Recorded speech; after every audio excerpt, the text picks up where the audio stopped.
They say the pandemic brought out the worst in people, but I think it revealed something else too. A long line in the cold, a quiet man with a cane, 2 hours on his feet, and then someone cut in front, claiming a right he hadn't earned. The man didn't argue, didn't raise his voice. He just stepped back, but someone was watching. And when the truth about who he really was came out, that line stopped.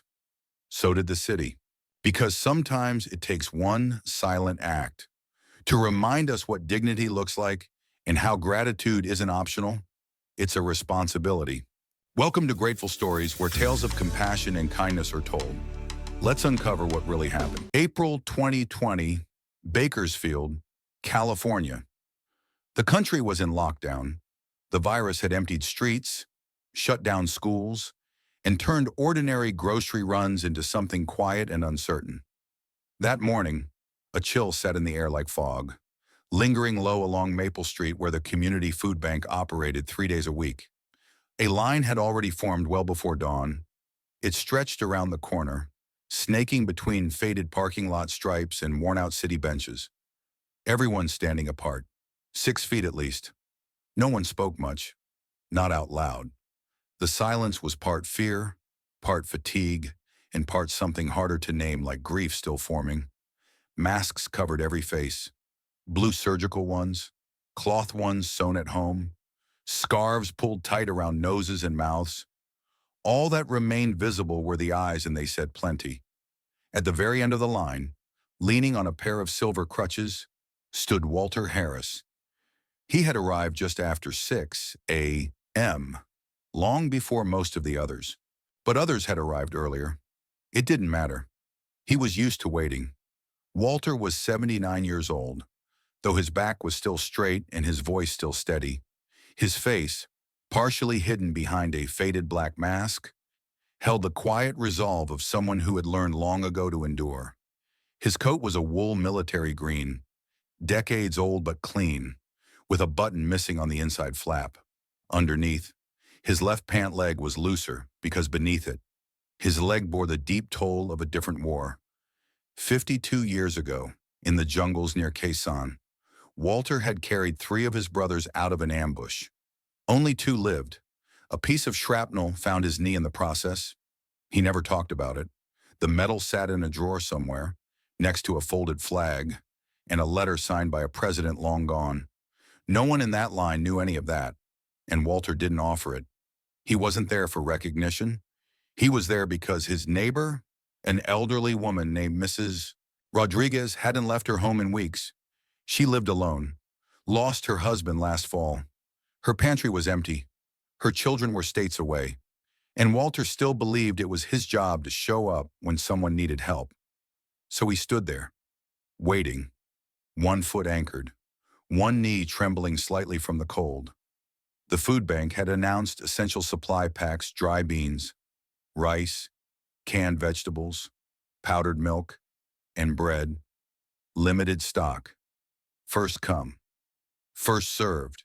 He'd stood in lines before, in monsoons, in chow halls, at VA clinics that forgot his paperwork. But this line felt heavier, not because of the time he could handle that, but because of the silence, because of how invisible everyone felt behind their masks and their distance. The line moved slowly, one cautious shuffle at a time. Volunteers at the front were doing their best. A young girl in her early 20s, possibly a college student, stood by the entrance with a clipboard, checking people off one by one. By 8:20 a.m., Fortune Walter had moved halfway up the line. By 9:00, he was within 20 people of the front. The morning sun rose higher but brought little warmth. His hands gripped the tops of the crutches tightly, adjusting every few minutes to shift pressure. His left leg, wrapped under a soft brace, had begun to burn, but he didn't flinch, didn't even sigh. A mother 2 rows back was trying to calm a toddler who kept tugging at her coat. An elderly couple in front of him leaned into one another, wordlessly. The rhythm of the line was consistent until it wasn't. At 9:10, a young man appeared. He walked quickly toward the entrance, not from the line, but from the sidewalk, coming from a black sedan parked across the street. He wore bright white sneakers, designer joggers and a hoodie with bold letters on the front. Around his neck, dangling from a lanyard, was a badge, the kind you print out at home. He approached the volunteer at the front with the kind of confidence that makes people move out of the way before they realize why. "Hey, I've got priority access," he said, gesturing at the laminated pass. "I'm registered disabled." The young volunteer blinked behind her face shield. Um, okay, do you have a specific appointment?" "No, it's a general authorization," he said, lowering his mask to speak more clearly, then quickly pulling it back up. "Just, you know, not safe for me to wait out here. Asthma." The clipboard wavered in her hands. She looked toward the line, then back at the man. Several people had turned to watch. Walter didn't say anything. He just looked. The man walked right past them all, stepping into the entrance without a backward glance. The line fell back into silence. The volunteer seemed nervous. She hadn't argued. She just nodded and let him through. Walter shifted his crutches slightly and stepped back one space. Maybe two. It wasn't dramatic. It wasn't even noticeable unless you had been watching closely. But Linda Thompson noticed. She stood 10 feet off to the side in a navy puffer coat and old running shoes, clipboard tucked under her arm. She wasn't on official shift yet, just early watching. She had seen Walter when he first arrived notice the crutches, the coat, the quiet composure. She didn't know his name, but there was something familiar in his posture, in the way he didn't move like someone who wanted pity. He moved like someone who had already carried more than his share. When the young man bypassed the line, Linda's stomach tightened. But when Walter stepped back without a word, her eyes followed him like a shadow. No protest, no complaint, no gesture of indignation, just that quiet step. She felt something crack, not loudly, just enough to remind her that this moment meant something. She pulled her phone from her pocket and opened her notes app. The wind picked up again, tugging at the edge of Walter's coat. His hands didn't loosen. His eyes stayed ahead. It was hard to tell if he was thinking of the cold or something much further away. But Linda watched him, heart heavy, throat tight, and thought if anyone deserved to be seen today, it was him. Linda Thompson had always believed that real strength didn't need a microphone. It's why she chose teaching, why she volunteered here on her Saturdays, handing out bags of food quietly and respectfully, never making a show of it. It's also why she couldn't look away from the man in the olive coat that morning. She didn't know his name, not yet, but she had been watching him for almost 2 hours. When he first arrived, she had noticed the way he walked, not quite a walk, more of a glide between each step, assisted by aluminum crutches. The left leg never fully touched the ground. She could tell it wasn't just age, it was old pain. The kind that changes the way you move for the rest of your life. He didn't ask questions, didn't fidget. He just waited, like time had nothing on him. Linda had seen hundreds of people come through that food line since the start of the pandemic. Some scared, some angry, many desperate. But this man, he radiated something different, something calm, grounded. And when that young man strolled up and cut the line with that flimsy badge and no limp to match his claim, Linda's stomach clenched. But what made her heart ache wasn't the badge, or even the volunteer who hesitated and then let it slide. It was what the man on the crutches did next. He stepped back, just slightly, just enough to make room. Not a word, not a sigh, no protest, no ego. And Linda couldn't stop watching him. She stayed where she was, near the side lot, arms crossed against the cold. Her phone was in her jacket pocket. She hesitated, then slowly pulled it out. She didn't take a video. That didn't feel right, but she took a photo, just one. The man standing alone, back slightly bent, hands gripping the crutches, shoulders quiet beneath his green coat. Around him, the line was still. The world kept moving, but for that one moment, it felt like everything had slowed just enough for someone to notice. And Linda noticed, that night, after finishing her shift and showering the chill from her bones. Linda sat at her small kitchen table, still thinking about the man. Her laptop glowed softly in the dim light of her apartment. She didn't know what exactly compelled her to write. Maybe it was guilt, maybe it was admiration, but mostly it was a feeling that if she didn't say something, no one would. So she began, "Today I saw something I can't forget." Her fingers hovered over the keys. Then she continued, "I saw a man wait in line for food for over 2 hours. He didn't complain. He didn't speak. He just stood, balancing on crutches, one leg shaking in the cold. When a young man cut the line with a badge, no one questioned. This man didn't argue. He just stepped back, silently. I don't know his name, but the way he carried himself, the way he endured without demanding anything, reminded me what real strength looks like. If anyone knows him, I'd love to thank him." She attached the photo. No filter, no cropping, just truth. Then she hit post. She closed the laptop, assuming it might get a few likes from friends. Maybe one comment, maybe nothing at all. She didn't expect what came next. By morning, her phone was buzzing. A few shares turned into dozens. Dozens into hundreds. People from Bakersfield began tagging neighbors. Veterans groups reposted the story. Comments started rolling in from strangers. "That sounds like my uncle. My dad would have done the same. Who is he?" One comment stood out. A man named Daniel Nguyen wrote, "I think I know who that is. My father served in Vietnam. Said a Marine dragged him out of a crater at Khe Sanh during a firefight. The man's name was Walter Harris. My dad said he never got to thank him. If this is him, thank you. From both of us." Linda read that comment 3 times. She put her hand over her heart without thinking. The story had found a name, Walter Harris. She opened a new tab, searched, and found it, Sergeant Walter D. Harris, U.S. Marine Corps. Silver Star recipient, Khe Sanh, 1968. A citation, a record, a life in print that few had seen. Linda sat there, staring at the screen. The man she had seen quiet, waiting, forgotten, had once saved lives under fire. And now, over 50 years later, he had stepped aside for someone who hadn't earned it, without so much as a word. The irony cut deep, but it also made the story stronger. By the end of that week, the story had gone local. The Bakersfield Daily ran a column titled "The Man Who Stepped Back." A radio station interviewed Linda on air. Veteran organizations in Los Angeles and San Diego shared the post. And someone from the local news called the food bank, asking if Sergeant Harris still came by. Linda didn't know how to feel.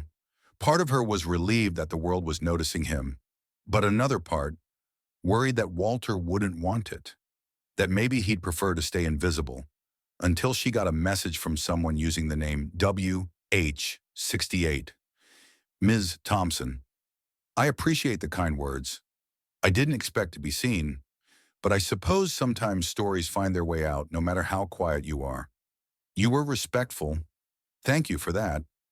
If people are remembering Khe Sanh again because of a can of beans and a quiet step back, maybe that's not such a bad thing." Walter Harris, Linda smiled. Her eyes watered a little. She replied, "Thank you for showing us what real service looks like. I think the world needed to see it again." Over the next few days, Linda walked by the food line again. Food line. Walter wasn't there, but someone had placed a small American flag at the edge of the sidewalk where he had stood, and taped to it was a copy of the photo she had taken. No words, just the image. The wind moved it slightly in the breeze, but it stayed upright, like him, always standing, even when no one saw. 3 days had passed since Linda Thompson's post had made its quiet, powerful rounds across town, in a city already struggling to stay grounded during the worst health crisis in generations. The story of the silent Marine had offered something different. It wasn't rage, it wasn't noise. It was dignity, soft-spoken and unshakable. And for Michael Nguyen, it meant everything. Michael didn't usually scroll social media. He didn't have time for it. As director of the Bakersfield Community Food Outreach Center, he spent most of his hours coordinating supply runs, approving shifts, writing letters to city council, and trying to figure out how to stretch every donated pallet just a little farther. But that Wednesday evening, his assistant forwarded him a link. "Sir, I think you might want to see this." It was Linda's post, with the photo, and that name Walter Harris. Michael stared at it longer than he expected to. Then he whispered, almost involuntarily, "It's him." He knew that name, not from town, not from recent memory, but from his childhood, from the story his father used to tell once every few years, always in the quiet moments when war wasn't politics but pain. A young Marine named Harris had pulled his father out of a kill zone near Quezon in 1968, left his own knee behind in the process. His father, David Nguyen, had never seen Walter again, never got to thank him, but he had spoken his name with reverence. Michael Nguyen hadn't forgotten it. That Friday morning, the food bank parking lot was buzzing with activity. A new shipment had just come in overnight. Volunteers were moving crates, organizing supplies, setting up lines. But Michael wasn't in his office. He was out front, and he was looking. Linda was there again too, sorting clipboards near the gate. When she spotted Michael approaching, she instinctively straightened up. He wasn't a man known for making casual appearances. "Good morning, Mr. Nguyen," she said. Michael nodded. "Linda, thank you for what you wrote, for noticing." She blinked. "You read it, I did more than read it," he said, voice low and steady. "I know who that man is." Before Linda could ask more, Michael turned toward the line. Walter was there, just past the corner. Same coat, same crutches, standing as he had the last time with that quiet, steady posture, eyes forward. Michael swallowed hard. He walked back toward the door, looked at his radio, and said 3 words, pause. "Operations now." A few staff glanced up, confused, but his tone left no room for questions. Michael walked across the lot, slowly, deliberately, all around them. The sound of activity faded. Boxes were set down. Conversations stopped. People began to notice. Some turned. A few removed their masks slightly to see better. Linda followed at a distance, heart pounding. Michael approached Walter with reverence in his step. When he reached him, he stopped. About 6 feet away, then took a slow breath and raised his voice so others could hear. "Mr. Walter Harris," he said, clear and steady. "My name is Michael Nguyen. I am the director of this center. And I want to tell you something I've waited over 40 years to say." Walter looked up, expression calm but curious. "My father is David Nguyen. He served in Vietnam, in Quezon. He told me. A young Marine carried him through enemy fire when he was unconscious. That Marine was you." The line behind them had frozen. Even the wind seemed to still. Michael's voice softened, but it didn't waver. "You saved my father's life, Mr. Harris, and I believe you saved part of mine too. Because of you, I had a dad, a coach, a man who lived long enough to walk me down the aisle, to hold my kids, to teach me how to lead." Michael stepped forward now, slowly, no longer 6 feet away. "And so today, on behalf of this city, on behalf of this staff, and on behalf of my family, I want to make something very clear." He turned to the crowd, eyes sweeping over stunned faces. "A man who has sacrificed that much for others should never have to stand in the cold for a bag of food." No one spoke. Michael looked back at Walter, voice strong as steel. "You'll never wait in this line again. Not on my watch." Then, gently, he gestured to 2 staff near the front. "Please escort Mr. Harris inside. Let's make sure he's taken care of." Linda's hand was over her mouth. One of the volunteers, a young man who had previously stayed silent during the earlier incident, stepped forward quickly. "Sir?" "It would be an honor," he said to Walter, his voice cracking slightly.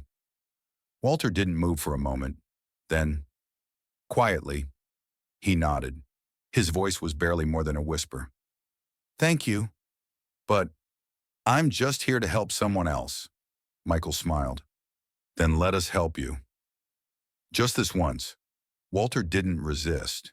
He passed the line slowly, flanked by respect, not by ceremony. He walked through a sea of lowered eyes and quiet nods. No one needed to cheer. They just stood in silent recognition. Some placed hands on hearts, others wiped their eyes. One woman, an older nurse, murmured to her daughter beside her, "That's what a real hero looks like."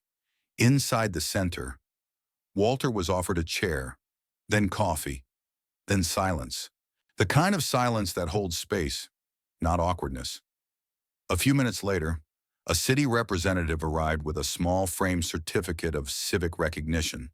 A group of local veterans, who had been notified after Linda's story reached the local American Legion, quietly entered and offered salutes not out of protocol, but respect. Linda stood nearby the whole time, holding her phone at her side but not recording. She didn't need a video. She had already told a story that mattered. Michael came back out to the line once Walter had been seated. He looked around. "Operations will resume," he said. "But I want everyone to remember something. Dignity isn't just about what someone wears or how they speak. It's about what they've endured and what they still choose to carry." People nodded, and the line began to move again. But it didn't feel the same. It felt quieter, more aware. Back inside, Walter looked around the modest room, the shelves stacked with donations, the posters about hygiene and safety, the volunteers moving quietly. He took a sip of warm coffee and said quietly, "I'm not used to all this attention." Michael, standing nearby, replied with a smile, "Then it's been overdue." Walter chuckled softly, then paused. "Your father. He made it home." Michael nodded. "He did. He passed 5 years ago. But he never forgot you." Walter looked out the window toward the crowd. "Neither will I." It started with a post, a single image, a quiet man, in the eyes of a stranger who chose not to look away. Linda Thompson's story, first shared on a neighborhood Facebook group, had now been featured on the evening news. Not just Bakersfield's local channel, but across California, then across the nation. The story had a simple title when CNN finally aired it: "The Marine Who Stepped Back." By then, it had already made its way to newspapers in New York, Seattle, even Honolulu.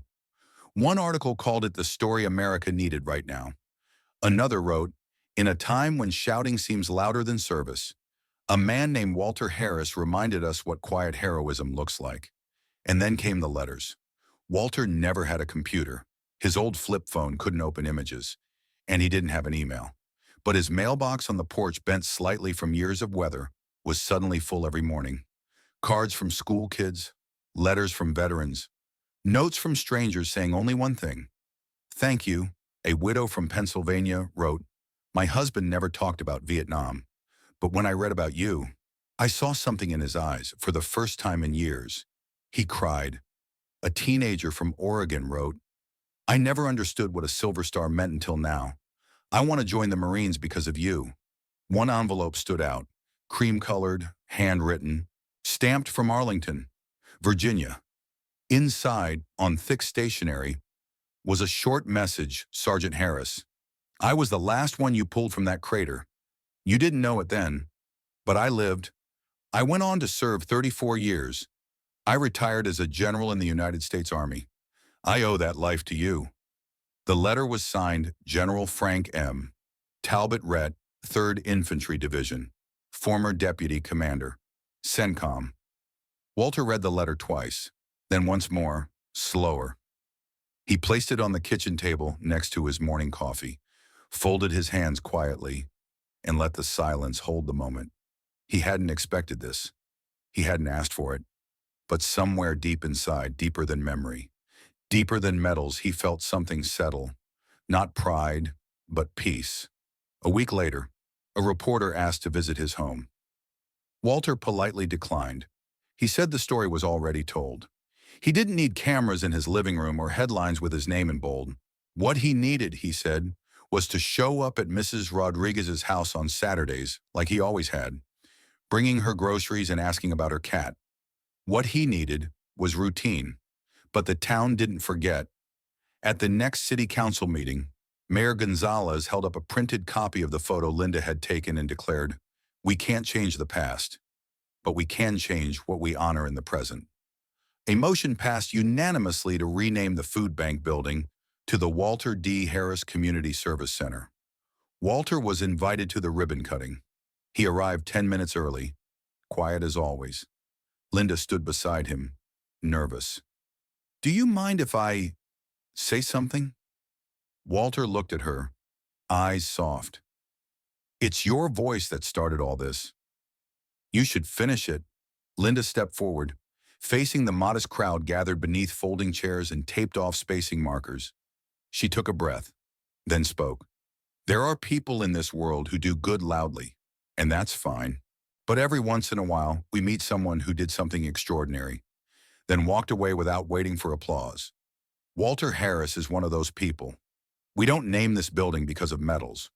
We name it because of moments. Moments where someone stepped back, so others could move forward. And we name it because Bakersfield never forgets the people who carry this country on their shoulders, even when no one was watching." There was no cheering, just the kind of hush that carried more weight than noise ever could. Walter kept living like he always had. His morning started early.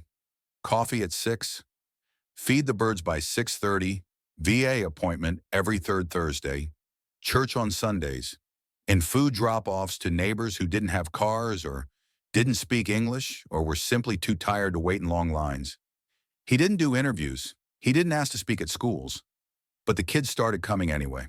One afternoon, 2 eighth graders from Linda's school came by with a class project. They had drawn a timeline of his life in colored pencils. On the bottom corner, one had written, "Real heroes don't wear capes, they wear coats, and wait in line without complaining." Walter smiled at that. He didn't correct the spelling. He just taped it to his fridge. Linda kept volunteering. She and Walter didn't talk often, but when they did, it always felt like a quiet understanding. She still wrote online, sometimes short posts, small reflections.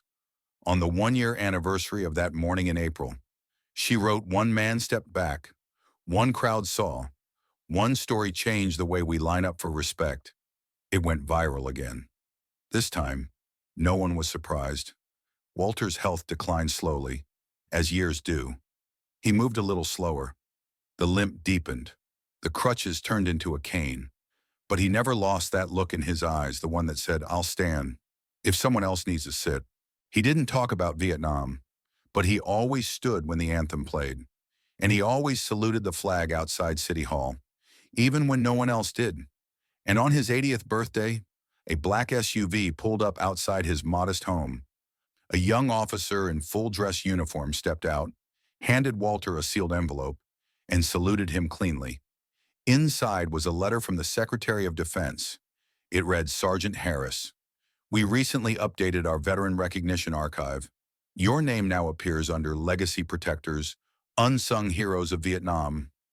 Your service, your silence, and your example are part of what holds this nation together." Walter placed the letter on the shelf beside a dusty frame. He didn't say anything, but his hand rested there for a long time. And maybe that's what gratitude really is. Not the applause, not the headlines, but the ripple, the echo, the quiet man at the end of the line, who no longer had to stand alone, because someone finally had said his name out loud. In our darkest moments, kindness still finds a way, often in the quietest places. Not everyone who helps wants recognition. Some just need to know that today, someone isn't going hungry. And sometimes, that alone is enough to change a life. You may forget the story, but if no one retells it, history stays silent forever. Subscribe to Grateful Stories, where justice is honored, kindness is remembered, and no act of quiet heroism is ever lost.